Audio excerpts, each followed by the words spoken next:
He smiled as he fired me, calm, clean, like it was just business. What he didn't know was that I had signed the paperwork to make him vice president just 3 days earlier. I was building his future. He was ending mine. And that's when I decided to start over, on my terms. Have you ever experienced a situation where you were unfairly let go or overlooked for a promotion, only to see the person who replaced you struggle and fail? How did you handle it? And what did you learn from that experience? Drop a comment and let me know what time it is, where you are, and where you're watching from. I see every one of you. My name's Daniel Reese. I'm 34, born and raised in Ohio, the kind of place where people still mow their own lawns and drink domestic beer without irony. I'd worked my way up the corporate ladder the old-fashioned way. Long nights, uncredited wins, quiet loyalty. I was steady. I didn't make noise. I made things happen. I'd been with the company for 11 years, started as a supply analyst, got my MBA at night, and climbed up into senior management without stepping on anyone to do it. I managed operations. Not sexy work, but essential. If trucks didn't move or parts didn't land where they were supposed to, I was the guy who got the call. I liked the responsibility. It gave my work meaning. Most people my age were still chasing titles. I already had influence. That's what made what happened on that Tuesday so strange and so personal. Greg Miller was the kind of guy who wore tailored suits to middle management meetings. Charismatic, ambitious, the sort of person you don't fully trust but still find yourself wanting to impress.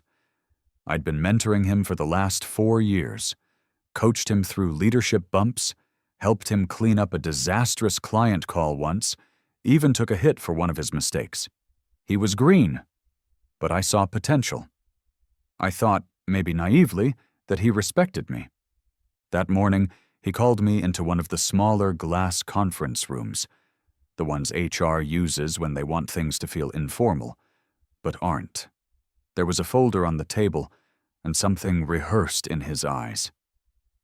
"Dan," he said, sitting across from me, "there's no easy way to say this. Today's your last day." I thought he was joking. When I laughed, he didn't. "It's part of a broader restructuring," he said. "We've appreciated everything you've done, truly, but your role is being eliminated." I didn't say anything for a moment, just watched the words fall out of his mouth like they were someone else's. Behind the glass, I saw a woman from HR pretending to check her phone, eyes flicking up every few seconds like a meter maid waiting to write a ticket. I opened the folder. Severance package. NDA. Termination effective immediately. I could have told him then, told him that just 3 days ago I had finished drafting a memo recommending him for vice president, that I was going to bring it to the executive team next week, that I believed in him. But I didn't. Instead, I stood up, shook his hand, and walked out of the room without another word. That was the moment the second phase of my life began, and his started quietly falling apart. Walking out of that building for the last time felt like watching a house burn down from the inside, and still holding the blueprints in my hand. I didn't take much with me. Just a cardboard box of framed certificates, a half-dead succulent, and the worn leather notebook where I kept a decade's worth of ideas, meeting notes, and problems I'd solved before anyone noticed they existed. I didn't go home right away. I drove. Aimlessly at first, through the strip malls and highways I'd commuted for years without really seeing. The reality hadn't sunk in yet. Fired. 34 years old. No warning. No explanation beyond restructuring. It was corporate speak for, we can do what we want. I pulled into a diner on the edge of town, ordered black coffee, and sat in a booth for 2 hours, just thinking. There was no anger yet, no tears, just a slow, bitter recognition that I'd been used. Not in a dramatic, movie villain way, no conspiracies or embezzlement, just the quiet kind. The kind that happens when someone decides your usefulness has expired and the math says replacing you saves money. But Greg hadn't just replaced me. He'd erased me. That was the part that stuck. He didn't know it, but the systems I'd built, the logistics chain optimization, the contractor deal that saved the company millions, the internal dashboard the execs used to track operations, all of it was mine. Not legally, maybe, but practically. And Greg had no idea how to maintain any of it. I'd trained him in the surface-level stuff, sure, but the bones of the operation? The workarounds? The exceptions I personally handled week after week? He wasn't ready, not even close. So I made a choice. I wasn't going to hack anything. I wasn't going to leak documents or trash my reputation. I wasn't stupid. But I was going to reclaim my story. Greg had written me out of the company. I was going to remind him, and everyone else, exactly what I'd built. And I had a few tools left in my hands. First, the professional network. Over the years, I'd quietly become the guy people called when things were stuck, delayed, or messy. Vendors, suppliers, even a few mid-level folks at partner firms. They trusted me. Not the company. Me. I sent a few messages that night, nothing dramatic, just letting people know I was exploring new opportunities and would soon be working independently. The response was immediate. Within 48 hours, I had 5 calls on the calendar and 3 firms wanting to meet over lunch. Second, the knowledge. I still had my notebook. Greg didn't know how much of the operation had been personally stewarded through issues no system could document. Vendor inconsistencies, shipment reroutes, silent conflicts between 2 regional managers who wouldn't speak to each other unless I mediated.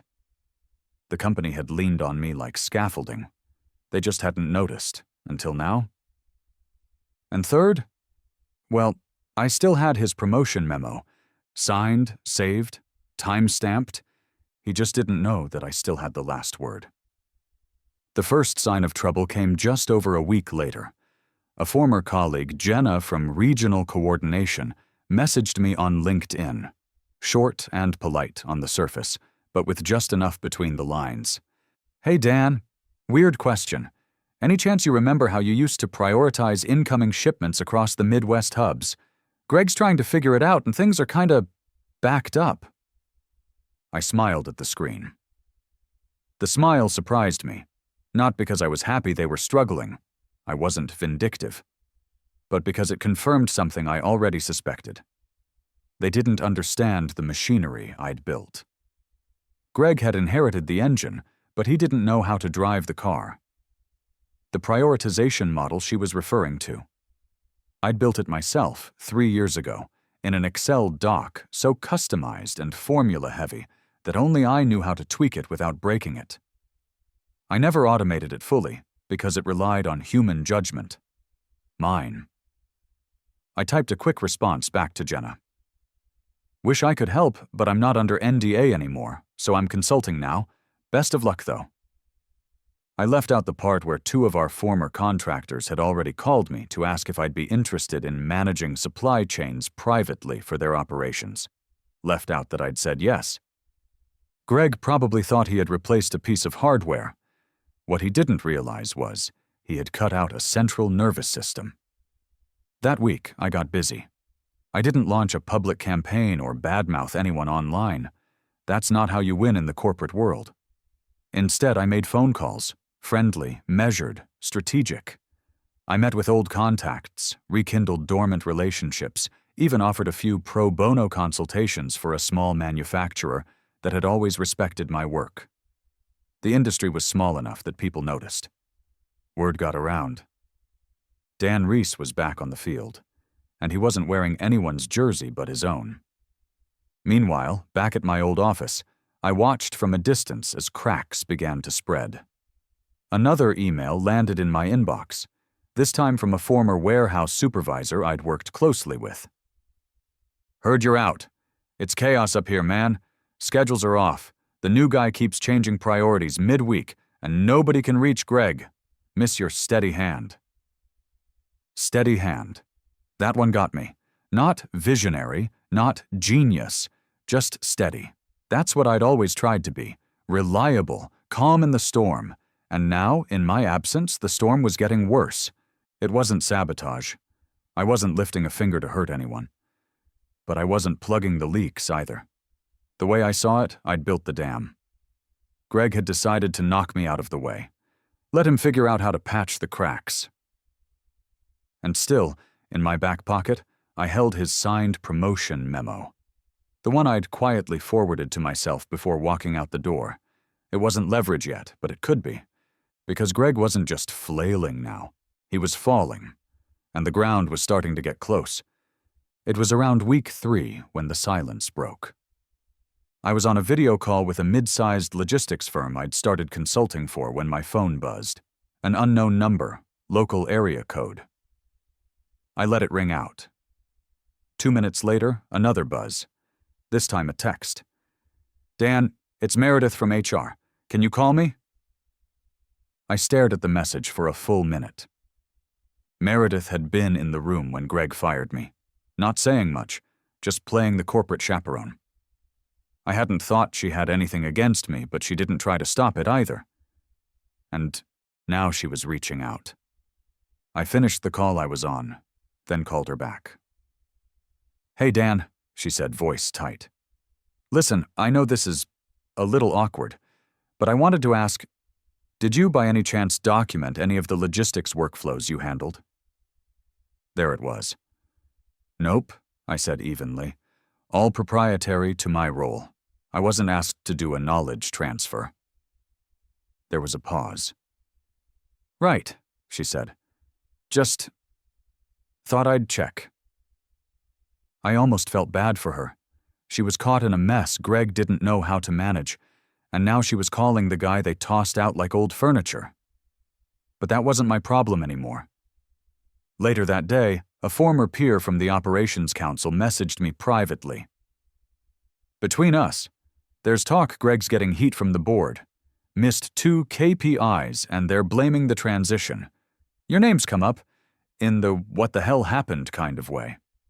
I leaned back in my chair and let that sink in. This was the thing about being good at your job but quiet about it. People don't notice what you held together until you're not around to hold it anymore. Greg had inherited a machine that hummed, and he'd assumed it would keep running because the lights were still on. But every bad decision, every missed shipment, every late-night complaint was a weight, and he didn't have the spine or the system to carry it. And now the board, the same board I used to brief quarterly, was asking questions. I knew what they were like. They weren't sentimental. They didn't care who looked good in meetings. They cared about numbers, about performance, about results. And if Greg couldn't produce those, well, he might find himself in the same glass room he'd led me into. I wasn't done yet, though. Quietly, I began pulling something together, a proposal. Not to return to the company, but to compete with it. The consulting calls had turned into contracts. Word was spreading that I was solving problems faster and more efficiently than half the in-house teams. I even got a coffee invite from one of our former vendors, who casually mentioned their interest in a private retainer. Greg had fired me while I was on the verge of handing him a ladder to the top. Now I was building my own platform, and his foundation was starting to crack under him. By the end of month 2, I had 4 clients, 2 subcontractors, and a business name, Reese Operations Consulting. I registered it from my kitchen table with a $79 LLC filing and a black cup of coffee. Nothing flashy, just a simple, clean brand that spoke for itself. In this industry, results beat branding every time. What surprised me wasn't how quickly the work came in. It was how much people remembered me. I wasn't the loudest guy in the room back when I wore a badge, but apparently I'd left an impression. Executives I hadn't spoken to in years reached out saying things like, "Heard what happened, their loss," and "We always knew who really ran the floor." More than one said Greg's name with a visible wince. My first big contract came from a former supplier we'd worked with for years. They needed help restructuring their logistics software rollout, something Greg never fully understood when we'd been in-house. I fixed the problem in 10 days. It earned me more money than 3 months of my old salary. And just like that, Reese Ops was real. I hired a project coordinator, rented a tiny office suite above a dentist's office, put my name on the door. Meanwhile, word started leaking from the old place. Greg had implemented a flashy new tool, expensive, trendy, and completely unsuited to the company's back-end systems. It caused a week-long delay in shipments to 3 key clients. 2 pulled their contracts. I didn't cheer when I heard it, but I didn't feel bad either. The truth was, Greg wasn't built for chaos. He looked great when the road was smooth, when the scripts were written and the charts colored. But the job had always lived in the fire. In the mid-quarter course corrections, the impossible turnarounds, the angry clients calling at 7:15 a.m. with problems no one else could solve. That had been my world. He didn't respect it. Now he was drowning in it. Then came the call that changed everything. It was from one of the board members, someone I'd briefed dozens of times in my old role. Sharp, no nonsense, never wasted a sentence. "Dan," he said, "off the record, we made a mistake." I didn't say anything, just listened. "We're reviewing senior leadership again. There's an appetite for operational stability and, well, your name's come up more than once. You interested in talking?" I paused, not because I wanted the job back, but because for the first time they were calling me. Not Greg, not HR me. "I'm happy to consult," I said, "but I don't do employment anymore." He chuckled. "Fair enough. Let's talk scope." When I hung up, I looked at the old promotion memo sitting in my drawer. Greg's name, my signature. The memo that was supposed to raise him up. Now it was just a relic, proof of how close he came to something he never truly earned. 3 months to the day after Greg fired me, I walked back into the building. Not as an employee, not as a guest, as a consultant. They were discreet about it, a side entrance, no internal announcement. But word spread fast. I could feel it in the way the receptionist looked up, startled, before muttering, "You have a meeting on the 3rd floor." I could feel it in the second glances from people I used to manage, their faces tight with uncertainty, maybe even embarrassment. They thought they'd seen the last of me. Greg certainly had. When I stepped into the conference room, he was already there, dark circles under his eyes, tie loosened. He stood when I walked in, but the usual arrogance was gone, replaced by a twitchy sort of politeness. "Dan," he said, "didn't know you were—" "You did," I interrupted calmly. "You just didn't think I'd walk back in like this." We sat. The board member who'd called me earlier handled most of the meeting. The company was bleeding money on missed SLAs and client churn. Operational inefficiencies had ballooned since I left. They needed immediate triage, and someone who could rebuild a sustainable system from the inside, not someone playing dress-up with leadership. Greg didn't say much, just sat there, forced to listen, as the same man he'd discarded laid out a rescue plan in sharp detail. When the meeting ended, he lingered behind.